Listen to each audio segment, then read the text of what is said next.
जिस तरह से प्रधानमंत्री नरेंद्र मोदी खुद योग कर रहे हैं और साथ ही जम्मू कश्मीर में अलग अलग जगह पर किस तरह से योग किया जा रहा है, और डल लेक के किनारे की खूबसूरत तस्वीर भी हम अपने दर्शकों को लगातार दिखा रहे हैं, जहां पर बड़ी संख्या में लोग योग करने के लिए पहुंचे हुए हैं।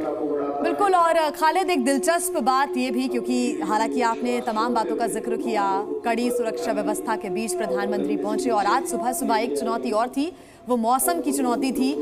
6:40 का समय था, लेकिन थोड़ा कार्यक्रम पोस्टपोन हुआ और SKICC के विंटर हॉल में अब ये कार्यक्रम आयोजित किया गया। एक दिलचस्प बात यह है कि डल लेक के किनारे ये सब कुछ हो रहा है। इसके पहले हमने गंगा किनारे योग करते हुए लोगों को देखा, ऋषिकेश हरिद्वार में लोगों को योग करते हुए देखा, ये योग नगरियां हैं। लेकिन अब से श्रीनगर भी कहीं ना कहीं इस बात को लेकर जाना जाएगा कि डल लेक के किनारे प्रधानमंत्री नरेंद्र मोदी योग करके दुनिया को संदेश दे रहे हैं। खालिद। बिल्कुल, डल लेक मैं आपको बता दूं कश्मीर की पहचान है, और जब भी कोई व्यक्ति यहाँ पर आता है तो सबसे पहले वो डल लेक को देखने आता है। और आज इसी डल लेक से प्रधानमंत्री नरेंद्र मोदी ने 10वें अंतर्राष्ट्रीय योग दिवस पे एक बहुत बड़ा संदेश पूरे विश्व को दिया है कि योग करके उन्होंने ये जताया है कि कश्मीर जो है शांति, विकास और उन्नति की ओर जाना चाहता है। और यहाँ की युवा पीढ़ियों को जिस तरह से कल वो मिले और उनको जो एंटरप्रेन्योर्स थे उनके साथ भेंट की और उनको सराहा कि उन्होंने जिस तरह से अपने एंटरप्रेन्योरशिप को आगे बढ़ाया है, और कहीं ना कहीं उन्होंने ये भी कहा कि पिछले 10 साल का जो कार्यकाल है उसी का ये फल है कि आज जम्मू कश्मीर में बदलाव देखने को मिला है। उन्होंने कहा कि लाल चौक जब देर रात तक खुला रहता है तो उन्हें बहुत आनंद मिलता है। उन्होंने कहा कि चिनाब पर जो रेलवे का दुनिया का सबसे ऊंचा ब्रिज बना है उस पर जब रेलगाड़ी चलती है तो उन्हें बेहद खुशी होती है। और कई विकास कार्य हैं जो उन्होंने गिने हैं, और कल भी उन्होंने जिस तरह से आधारशिला रखी, खासकर रोड कनेक्टिविटी की अगर हम बात करें तो कई एक्सप्रेसवेज, कई हाईवेज जो है उनका उद्घाटन किया, कईयों की आधारशिला रखी, और साथ ही साथ उन्होंने कहा कि बहुत जल्द देश के साथ कश्मीर रेल के माध्यम से भी जुड़ेगा। और ये एक बहुत बड़ा गेम चेंजिंग होगा कश्मीर के लिए जब ट्रेन यहाँ पर आएगी, और उससे यहाँ का विकास दुगना हो जाएगा। यहाँ पर्यटक जो बातों का जिक्र और मैं यहाँ पर करना चाहूँगी, ऐड ऑन करना चाहूँगी कि अगर हम समाज के कल्याण से जुड़ी हुई योजनाएं हों या फिर फैसले हों, वो कहीं ना कहीं पिछले 10 सालों में देखने को मिले हैं। और इस बात का जिक्र प्रधानमंत्री ने भी किया, कई बार किया, सोशल मीडिया के जरिए संदेश देने की कोशिश की। शुरुआत क्योंकि 2015 से हुई, राजधानी दिल्ली से एक रिकॉर्ड बनाते हुए योग दिवस की शुरुआत हुई थी। राजधानी से दक्षिण तक भी गया ये पूरा संदेश, दक्षिण से जम्मू कश्मीर तक भी गया, नॉर्थ तक गया, देश के क्राउन तक गया, यानी कि देश के कोने कोने तक उन तमाम योजनाओं को पहुंचाने का कार्य और साथ ही साथ एक संदेश देने का कार्य, चाहे वो स्वच्छ भारत अभियान ही क्यों ना हो और चाहे योग दिवस का कार्यक्रम ही क्यों ना हो। खालिद। देखिए, योग दिवस का महत्व जो है वो आज प्रधानमंत्री ने यहाँ से लोगों को बताया है, और जिस तरह से एक संदेश है आज इसका कि मानवता के लिए योग करना, यानी जब आप स्वस्थ हैं, जब आपका शरीर स्वस्थ है, आपका मन स्वस्थ है, तो निस्संदेह ही आप अच्छा कार्य कर सकते हैं, आप अच्छे कार्यों में आगे बढ़ सकते हैं। और यही एक संदेश है कि योग करने से जो आपका शरीर, आपका मन जो है एकदम चुस्त और दुरुस्त रहता है, तो आप अच्छा काम कर सकते हैं। और यही एक संदेश जो है आज प्रधानमंत्री ने यहाँ से दिया है। उन्होंने कहा है कि जम्मू कश्मीर भी जो है देश के साथ जुड़ा हुआ है। कल जिस तरह से उन्होंने अपने संबोधन में भी कहा कि अनुच्छेद 370 हटने के बाद जो दीवार ढह गई है, उसके बाद पहली बार लगा है कि कश्मीर में भारत का संविधान कहीं न कहीं इम्प्लीमेंट होता दिख रहा है। और जिस तरह से पूरा भारत उन्नति कर रहा है, वो उसी रफ्तार से अब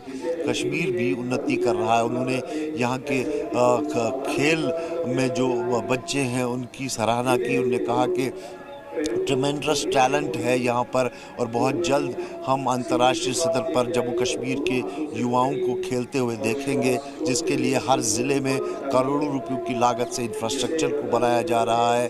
और डेवलपमेंट की बात करें तो कहीं ना कहीं इस बार जो लग रहा है कि तीसरे कार्यकाल में जिस तरह से दूसरे कार्यकाल में उनका लक्ष्य था 370 को यहाँ से एब्रोगेट करना, और अब तीसरे कार्यकाल में लगता है कि फोकस जो है वो विकास है, यहाँ की डेवलपमेंट है, यहाँ के युवाओं के लिए रोज़गार है। तो उन्होंने ये संदेश भी दिया कल के लोकतांत्रिक प्रक्रिया जो है कश्मीर में, जम्मू कश्मीर में शुरू होने वाली है बहुत जल्द, यानी कि असेंबली चुनाव होंगे और यहाँ के लोग जो है अपनी सरकार खुद चुनेंगे। स्टेटहुड देने की भी उन्होंने बात की। तो कल बिल्कुल, ये बहुत अहम बात आपने बताई कि जल्द ही चुनाव होंगे जम्मू कश्मीर में और स्टेटहुड देने की बात जो है उस पर भी आगे बढ़ेंगे। और जाहिर सी बात है कि जिस तरह से लोकसभा चुनाव में सफलतापूर्वक चुनाव किए गए हैं, बड़ी संख्या में लोगों ने बढ़ चढ़कर हिस्सा लिया है, तो उस दिशा में भी मजबूती से कदम आगे बढ़ाने को तैयार दिखती है सरकार, और निश्चित तौर पर प्रधानमंत्री उसी को आगे बढ़ा रहे हैं। खालिद, एक बार फिर से हमारे दर्शकों को बताएं कि इस योग दिवस को लेकर के जम्मू कश्मीर में किस तरह का उत्साह देखने को मिल रहा है, और अगर डल लेक के किनारे बात करें तो तकरीबन कितने लोग वहां पर पहुंचे हुए हैं? देखिए, कश्मीर में अगर आज इस योग दिवस की बात करें तो केवल ये कार्यक्रम जो है SKICC में नहीं हो रहा है। SKICC में ज़रूर प्रधानमंत्री कई हज़ार लोगों का नेतृत्व कर रहे हैं, लीड कर रहे हैं इस योग दिवस के मौके पर, लेकिन कश्मीर के हर ज़िले, बल्कि जम्मू कश्मीर के हर ज़िले में वर्चुअली इस कार्यक्रम से लोग जुड़े हुए हैं। और अगर हम कुल बात करें तो हर ज़िले से लगभग 1500 से 2000 लोग जो है इस योग दिवस से जुड़े हुए हैं। तो उसको मिलाकर यानी 40 से 50 हज़ार लोग आज योग दिवस प्रधानमंत्री के साथ जम्मू कश्मीर में मना रहे हैं, और ये अपने आप में एक बहुत बड़ी बात है, जिसमें ज़्यादातर लोग जो है युवा पीढ़ी के हैं। वॉलंटरी लोगों ने ये कहा है कि हम प्रधानमंत्री के साथ योगा करना चाहते हैं और वो इसके साथ जुड़े हैं। तो कहीं ना कहीं एक बहुत बड़ी बात है कि जम्मू कश्मीर के लोग इस योग दिवस में शामिल हो रहे हैं। और जब से जो योगा शुरू हुआ है, जब से 2014 से इसको अंतर्राष्ट्रीय सतह पर जो है मान्यता मिली है, और उसके बाद से कश्मीर में भी कुछ एकेडमीज़ भी हमने देखी है जहां पर योगा हर रोज़ होता है। यहाँ डल झील के बीच में जो सामने नेहरू पार्क है, वहाँ पर दिखा पाएं तो वो भी आप दिखा सकते हैं का अभ्यास।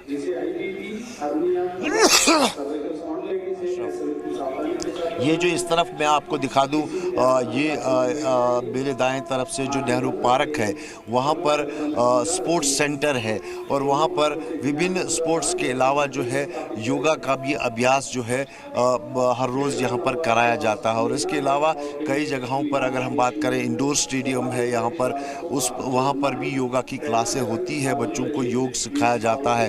तो 2014 से जो अंतर्राष्ट्रीय सतह पर मान्यता मिली है योगा को, भारत की जो पहल रही है उसको जब माना गया, पूरी दुनिया ने उसको माना कि योग शरीर के लिए अच्छा है, आपके मन के लिए अच्छा है, तो उसके बाद से हर साल एक नया संदेश देने की भी कोशिश की जाती है उसकी थीम के साथ। इस बार की थीम स्वयं और समाज के लिए योग, और उसका साफ संदेश आज हमें देखने को भी मिल रहा है। सिर्फ देश से नहीं, पूरी दुनिया से ये तस्वीरें आ रही है सामने। बहुत शुक्रिया खालिद हुसैन आपका तमाम जानकारी के लिए।